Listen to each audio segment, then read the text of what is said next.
Hi, magandang araw po sa inyong lahat.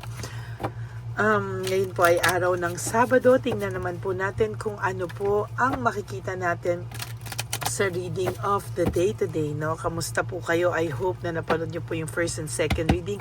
Pasensya na po kayo kagabi. Meron po kasi akong ginawa. So, hindi ko po nagawa yung hindi ko po nagawa yung third reading of the day kasi may tinulungan po tayo, no? And natapos lang po ako kanina. So, ngayon po ay magbibigay na lang po ako sa inyo ng first, second reading for today at third reading. Na-try ko pong bumawi if makakapag fourth reading ako. But ito po, no, tingnan po natin kung ano po ang makikita natin sa ating reading of the day today, no?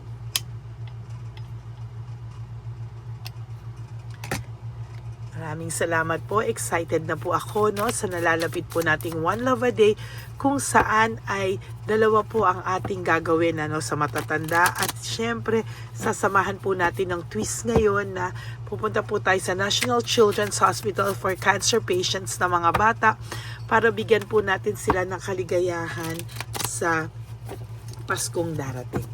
Okay, so gagawin po natin yan on Monday, December 8 for Immaculate Conception. Sinabay po natin yan sa Immaculate Conception. Okay, so for those of you who would like to donate and give me a super thanks for this, I would really appreciate that from the bottom of my heart. Okay, so pili po tayo ngayon ng 20 cards. O gusto nyo po i-random ko na lang para hindi tayo ma-limit sa 20 cards, no? So kung ilan ang lalabas dito, yun po ang ating gagawin. Okay?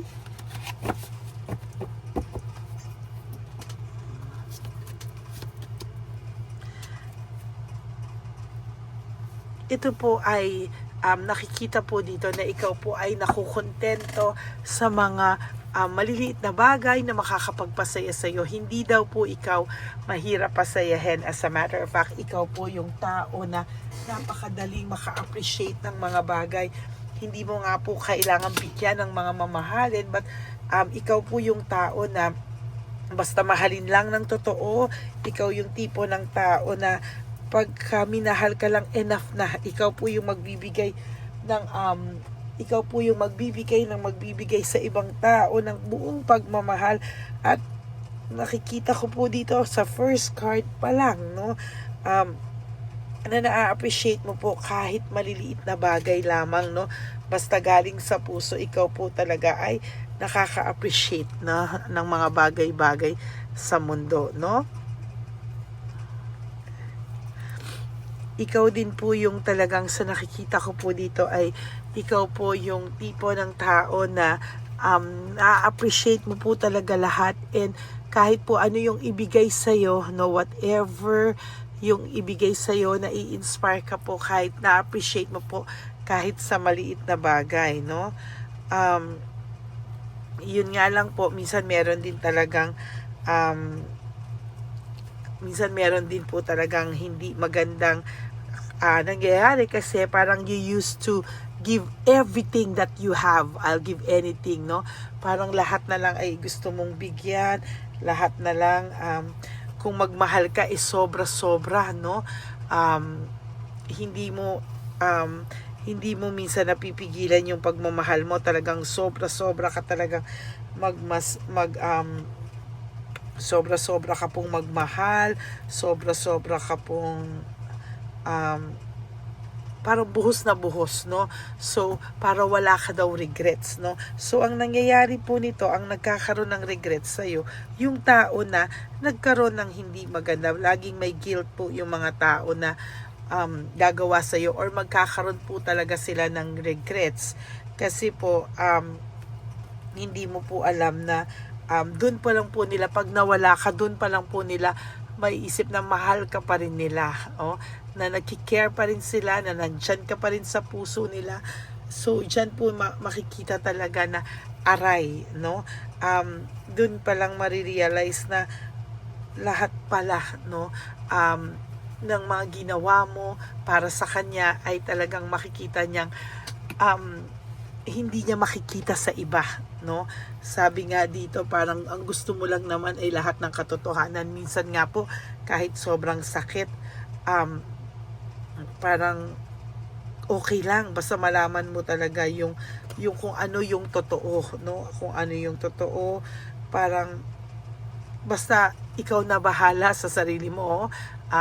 I keep at it, I am getting better. I keep getting better. Kahit masakit, bastang importante sa'yo, yung naging honest lang ba, yung pinagtapat sa'yo. Pero ang hirap kasi, no, na parang minsan inililihim talaga sa'yo, no? Minsan hindi mo alam kung ano yung gagawin mo, no? Sabi nga dito, kailangan mo minsan maging smart, tuparin mo o pakinggan mo yung mga intuition mo, but sometimes kasi hindi mo alam daw yung value mo, no? Kailangan i-recognize mo yung value mo. One of Pentacles is about values, no? Self-values mo, no? Kailangan alam mo raw yan, panindigan mo raw. And sometimes gastos ka ng gastos sa iba, tulong ka ng tulong sa iba, sobra kang mag-solve ng problema ng iba, pero yung sarili mo, hindi mo man lang matreat. So, kailangan ilabas mo yung sarili mo, gastusan mo din naman yung sarili mo, i-treat mo rin yung sarili mo, at talagang sinasabi ko, bigyan mo ng kasiyahan yung sarili mo, wag yung lagi ka raw tingin sa ibang tao, na lagi na lang ibang tao. Parang kailangan mo rin mangarap para sa sarili mo, kasi sa totoo lang nahihirapan ka, hindi mo alam ang gagawin mo. Sana, no, minsan daw matutunan mong mahalin ang sarili mo, maturuan mong mahalin ang sarili mo. There will come a time na yung pain na yan, meron yung reason bakit mo naramdaman yan, ano, may reason yan bakit ka nagkaganyan, ano. Kailangan mo daw labanan, kailangan maging bold enough ka sa mga dadating sa buhay mo, no. Kailangan mas maging matapang ka daw, and isa nakikita ko ay nagmamahal ka without judgment, no. Talagang sobra yung pagmamahal mo. Minsan nga binibigyan mo na lang ng justification yung mga ginawa sa'yo, pero alam mo, sa totoo lang, no, huwag mo raw i-tolerate, no. Sana daw ay matutunan mo ring maging masaya ulit with or without this person. Kailangan mo maging masaya. Alam mo kung bakit? Minsan kasi dun niya marirealize kung dun niya marirealize yung pagkawala niya sa'yo, yung pagkawala mo sa kanya, masakit pala, no? Lalo na kung ikaw ay meron ng iba, no? Marami ka rin daw sa makukuhang lesson, and sana dalhin mo yan sa mga susunod na araw sa buhay mo, no? Minsan kasi tinuturuan tayo pero wala pa rin, ano? Parang sige pa rin, mahal ko, di ba? Pero sana daw, no, sana daw wag kang manghinayang magsimula ulit with a clean slate of faith, no? Yung minsan meron ka pong fears, no? May fears ka po na nakaagapay sa'yo na lagi na baka masaktan ka na naman, mahal mo pa rin to, what if? Marami ka pong what ifs na sa sarili mo, na sooner or later siya po ang makakaramdam ng what if sa buhay niya dahil sa pagkawala niya sa'yo. Dahil itong pagkawala mo sa kanya, the Tower, ay talagang magpagkatalo po ito, no? Wala po siyang magagawa kung hindi tanggapin ang pagkatalong ito sa buhay niya, no? Somehow and along the way, itong taong to ay babagsak, at sa pagbagsak niya, dun niya po marirealize yung lahat ng kabutihan mo sa kanya, lahat ng dinanas mo sa kanya, lahat ng dinala mo sa kanya, lahat ng mga ginawa mo para sa kanya, no? Ngayon, kailangan mo muna raw harapin ang sarili mo para ma-realize din niya kung ano ba yung nawala sa kanya at kung ano yung mawawala niya, no? Kailangan mo talagang umalis muna dito. Sabi, kailangan mo mag-isip and think, isipin mo lahat ng mga nangyari sa inyo para makita mo yung mga bagay very clear, at may ma-realize ka from this kind of situation, no? parang kailangan mo kasing tanggapin yung mga bagay, no, and have some faith na itong storm na to na dumating sa iyo sooner or later ay meron siyang kapalit na something better na in store for you, no. The wheel in reverse, this is about negativity, no. Frustration, depression, talagang kahit anong mangyari, madidepress at madidepress siya, no? Whether you like it or not, kung akala mo na okay siya, but this person, no, magbaback down to talaga, no? Magbaback down tong taong to dahil pag na-realize niya lahat ng pains ay talagang sinasabi ko sa iyo, no? Hindi niya kakayanin lahat ng nangyayari sa kanya. Talagang there will come a time ito naman ang luluhod sa iyo at magmamakaawa, no. Ngayon, right now, i-enjoy mo yung iyong sarili, no. The Hermit is all about pagre-reflect sa buhay mo, no. Pag-iisip, pagre-reflect, and ito po yung nakikita ko na unti-unti sa pagre-reflect mo, makikita mo yung halaga mo at alam mo dapat na hindi ka din ginaganon, ano. Lumabas ka, no, but you should choose your friends and yung sinasamahan mo wisely, because hindi mo alam na yung ibang kakampi mo po ay hindi mo naman din talaga kakampi. Kailangan or gugustuhin niya ng new beginning sa buhay niya, sa inyong dalawa maybe. Marami siyang marirealize sa mga susunod na araw na doon niya ikaw hahanap-hanapin, hahanap-hanapin ka din talaga rito dahil marirealize niya na napakahirap pala ng buhay kung wala ka sa kanya, no.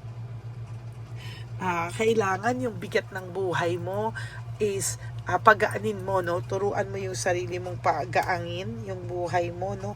And sooner or later, no, sana wala ka nang gawing paghahabol sa kanya. The Hangman, dapat ikaw ay chill lang, relax, wala kang gagawin na paghahabol dahil dapat siya na ang gumawa nito, no. Alam ko na kaya mong gawin lahat para sa pag-ibig at para sa kanya, but you have to realize that ikaw din kasi ang magbibigay sa kanya ng or magtotolerate sa kanya para ma-realize niya yung value at worth mo na hindi niya naiintindihan. Darating ang araw siya naman ang magmamakaawa at luluhod sa iyo sa araw talaga na hindi mo na inaasahan or sa araw na nilet go mo siya. Doon mo po talaga makikita yung pag-aray niya na wala ka na sa buhay niya. Okay, that is your first reading of the day. I hope na naka-resonate kayo, and if you do, can you please give me a like and comment down below para alam ko naman po kung ano ang feelings nyo ngayon right at this very moment. Alam ko kung ano ang feelings nyo. And for those of you who would like to have a private reading with me, you can message me po at Ladyly Elena. That's Ladyly Elena. Nasa dulo po yan ng ating video. Diyan nyo lang po ako makokontak. That is my only official and legit FB and Messenger account. Ganon din po, gusto ko po iparating sa inyo na tayo nga po ay papasok na sa ating Christmas edition ng One Love a Day na binanggit ko kanina, na kung saan tayo ay magbibigay sa cancer patients. So please, and matatanda sa kalye, lolos at lola sa kalye, so please, no skipping of ads. Tulong nyo na po yan sa ating channel. At gusto ko pong malaman yung lahat na masaya po ako na kayo pong lahat ay tulong-tulong tayo lahat.